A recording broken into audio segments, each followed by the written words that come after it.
Olá, que bom ter você comigo hoje aqui no canal. Se você ainda não é inscrito, clica aqui embaixo, se inscreve e ativa o sininho das notificações. Assim você vai receber em primeira mão os avisos dos novos vídeos publicados. Vamos para o tema de hoje? O tema de hoje é uma certa paixão para mim. Considero ele de extrema relevância e entendo que não tem como pensar disfunções miccionais sem entender desse tema, que é fisiologia miccional. Ou seja, nós vamos falar a respeito do funcionamento do trato urinário inferior. Como que acontece isso de armazenamento e esvaziamento da urina? Por que para algumas pessoas não funciona tão bem isso de a bexiga armazenar e acontecem escapes? Para outras pessoas não acontece tão bem a fase de esvaziamento, gerando retenção, com risco de infecção. Então venha comigo na linha de raciocínio. Primeira coisa é lembrar, a primeira necessidade é recordar a composição do sistema urinário como um todo. Então, o sistema urinário é composto por trato urinário superior e inferior. Trato urinário superior é composto pelos dois rins, que produzem a urina pela filtração do sangue, e os dois ureteres, que transportam a urina produzida para a bexiga. Trato urinário inferior é composto por bexiga urinária e uretra. Nós consideramos o assoalho pélvico como parte do trato urinário inferior pela sua participação no processo de armazenamento e esvaziamento da urina. Retomando a questão do assoalho pélvico, já abordado em outros vídeos, ele é um grupo de músculos e ligamentos entrelaçados que fecham a pelve óssea. Então, nós temos a pelve óssea, essa bacia, óssea, que tem um orifício aberto que é completamente preenchido por esses músculos e ligamentos. Esses músculos e ligamentos sustentam os órgãos pélvicos em seus devidos lugares, bexiga, reto e para mulheres também o útero, e mantém os orifícios pélvicos fechados quando precisam estar fechados e relaxados quando precisam eliminar urina, eliminar fezes ou relaxar para a relação sexual. Então, nosso foco hoje será trato urinário inferior, bexiga urinária e assoalho pélvico.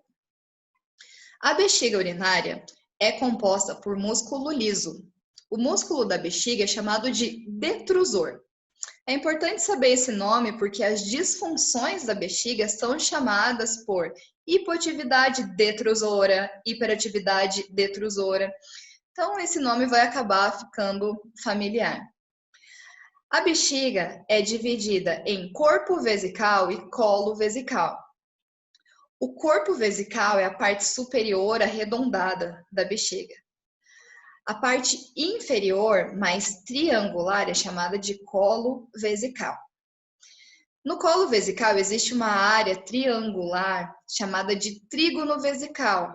Ela é formada pela inserção dos dois ureteres e pela inserção da uretra. Essa é uma área importante na bexiga porque ela é altamente inervada. Então, no trígono vesical, nós temos receptores de estiramento. O que é isso?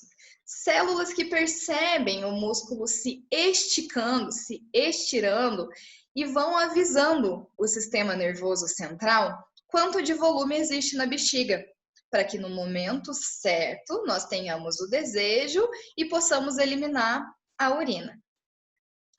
Vejam, a bexiga participa de duas fases bem definidas: armazenamento de urina e eliminação da urina. Para armazenar a urina, a bexiga precisa estar relaxada e ela tem essa capacidade. A bexiga consegue distender sem gerar pressão no seu interior. Então, ela é um órgão oco que está ali fechadinho.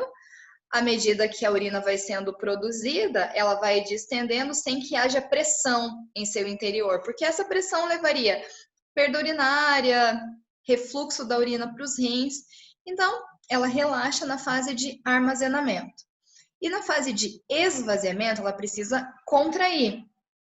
Ela é músculo liso, então é de controle involuntário, nós não temos controle consciente sobre a sua contração, mas o sistema nervoso central estimula essa contração para esvaziamento completo da urina, para eliminação completa da urina.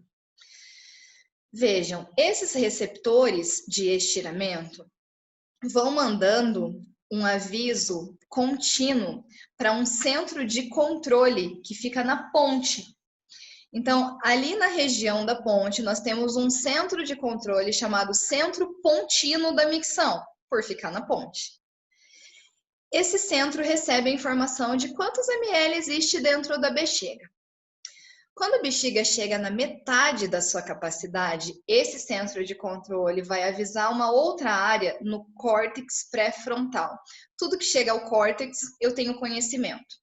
Então, enquanto a informação está chegando na ponte, eu não sei quanto de urina tem na minha bexiga. Quando essa informação chega no córtex, eu tenho vontade de urinar. E nós temos vontade de urinar em 2 momentos. Primeiro, o desejo miccional, quando a bexiga está na metade da capacidade. Segundo desejo miccional, quando a bexiga está repleta. No primeiro desejo miccional, eu tenho a opção de ir ou não ao banheiro. Eu deveria me programar para ir ao banheiro assim que conseguir, porque já tem pelo menos metade da capacidade da bexiga preenchida. Se eu ignorar esse desejo, eu vou parar de sentir a vontade, meu sistema nervoso vai inibir essa percepção, e eu só vou voltar a ter vontade de urinar quando a bexiga estiver cheia. Aí, nesse momento, eu não paro mais de sentir a vontade. Isso é uma forma de proteção do nosso corpo contra a distensão da bexiga, porque ela é prejudicial. Se a bexiga estica muito, ela rompe os tecidos. Então, o tecido da bexiga, a mucosa de dentro da bexiga, o urotélio, o músculo detrusor, vai se rompendo. Tudo que rompe, cicatriza. Tudo que cicatriza tem colágeno, enrijece, endurece, não funciona tão bem como antes. Então, é um risco no futuro. E, além disso, a bexiga distendida tem uma perfusão de sangue ruim. Eu tenho uma baixa perfusão sanguínea. Então, as células de defesa não chegam com facilidade e aumenta o risco de infecção. Todo esse processo acontece de forma coordenada entre bexiga e assoalho pélvico. Então, veja, eu falei que na fase de armazenamento de urina, a bexiga precisa estar relaxada. Na fase de esvaziamento, a bexiga precisa contrair para gerar esse esvaziamento, essa eliminação da urina. Porém, o assoalho pélvico tem uma participação coordenada nesse processo. Para armazenar urina, o assoalho pélvico precisa estar contraído, concorda? Se o assoalho pélvico estiver relaxado enquanto a bexiga está cheia, eu vou ter escape de urina. Então, ele precisa estar contraído.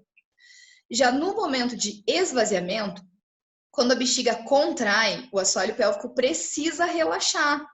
Se ele não relaxar, vai sobrar resíduo de urina lá dentro, com risco de infecção e tudo mais. Então, veja, para armazenar urina, bexiga relaxa, assoalho pélvico contrai. Para eliminar urina, bexiga contrai, assoalho pélvico relaxa.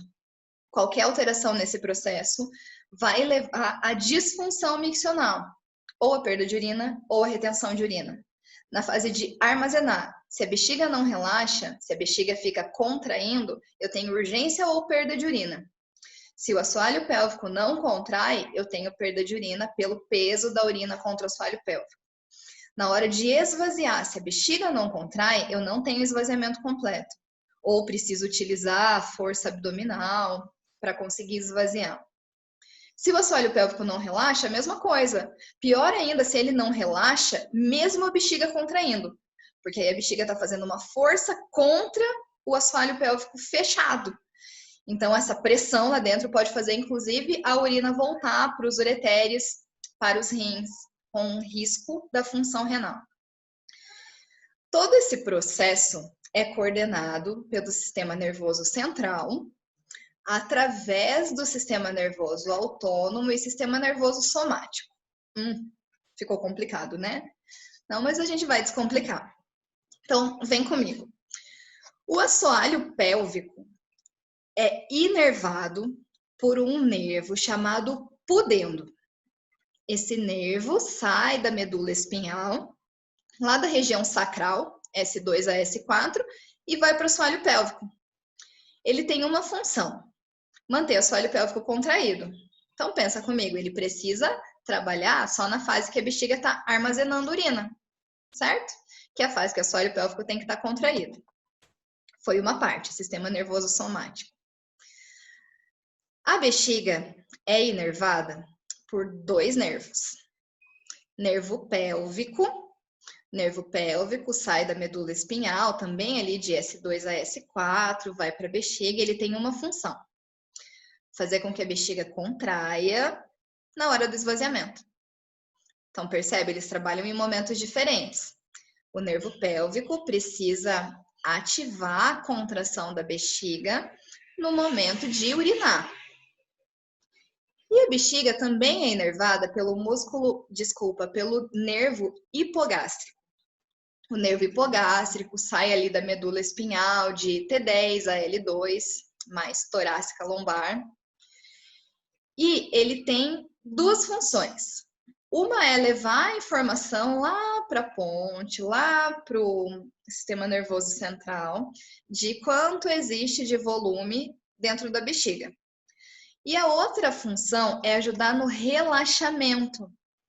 Então, o nervo hipogástrico, ele é do sistema nervoso autônomo simpático. Ele libera noradrenalina para relaxar a bexiga.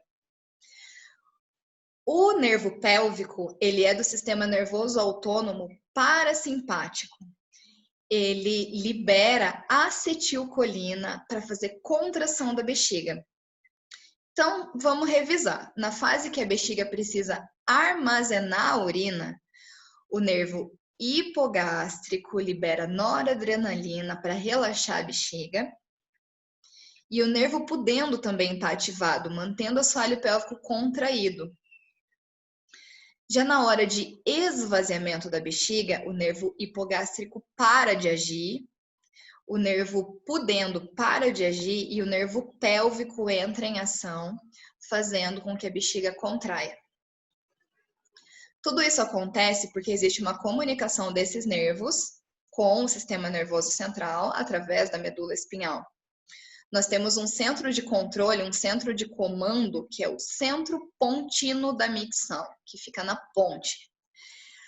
Esse centro recebe a informação contínua do volume de urina que existe na bexiga, e quando a bexiga está na metade ou no máximo de sua capacidade, essa informação é transmitida ao córtex, e é o córtex que vai inibir ou não a eliminação da urina. Perceba então que agora você sabe como que funciona. Você sabe da coordenação entre bexiga e assoalho pélvico, sabe quais são os nervos que trabalham em cada uma das fases, sabe que tudo isso é coordenado pelo sistema nervoso central. Então você já pensou quanta coisa pode dar errado nesse processo? E por que as pessoas têm disfunções miccionais? Então eu posso ter alterações nos nervos que chegam até a bexiga e assoalho pélvico, os nervos pudendo, pélvico e hipogástrico, seja por radioterapia, por manipulação cirúrgica, por uma queda abrupta que faça o rompimento da ligação desses nervos com a medula. Eu posso ter diversos problemas na medula espinhal, seja lesões traumáticas, congênitas, infecciosas, neoplásicas. Então, a comunicação pode não acontecer entre sistema nervoso central e trato urinário inferior.